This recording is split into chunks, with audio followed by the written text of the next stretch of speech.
Salut, c'est François. On se retrouve pour Un jour une auto. Et vous avez compris, pour parler du prince Philippe qui vient de disparaître à 99 ans. Et le prince Philippe, jusqu'à il y a peu, conduisait encore ses voitures.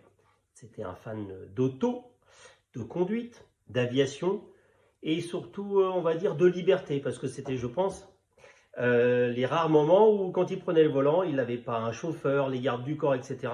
C'était le petit privilège de liberté qu'il pouvait avoir. Et donc, je vais vous parler de voitures, mais d'autres petites choses à côté. La première des voitures connues du prince Philippe, c'est sa Lagonda. Il l'a achetée au milieu des années 50. Et bon, c'était une Lagonda, c'était comme une Aston Martin, pour ceux qui ne connaissent pas, un cabriolet. Et elle avait quelque chose de très spécial, c'est qu'il avait, donc c'était en 54, il y avait un radiotéléphone dedans. Enfin, c'était pas un radiotéléphone.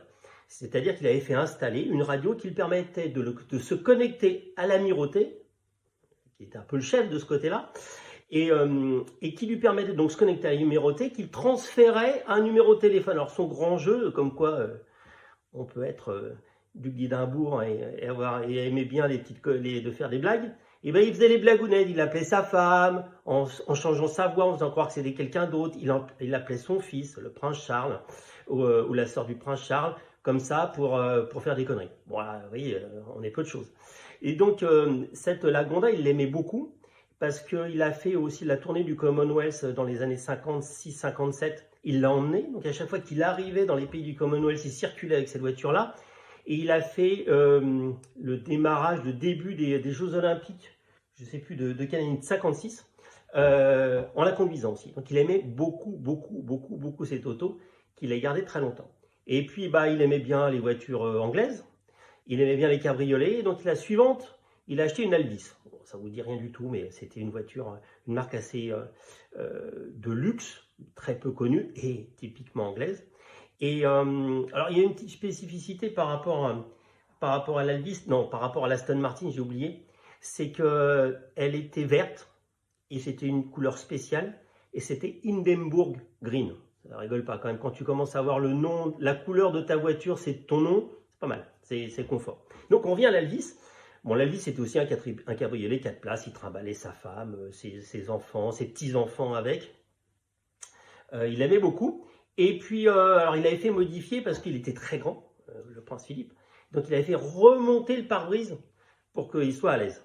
Bon, chacun ses choix. Et donc toujours dans les radiotéléphones, parce que ça, il aimait beaucoup de faire joujou avec les téléphones. Alors là, donc c'était OXR1, hein, sa plaque personnalisée. Alors c'était pas Prince One ou des trucs comme ça, c'était OXR1. On ne sait pas d'où ça vient, mais c'était sa plaque perso. Voilà. Donc c'était le nom de code aussi à l'amirauté, quand on voulait parler du prince Philippe, on parlait de sa plaque d'immatriculation.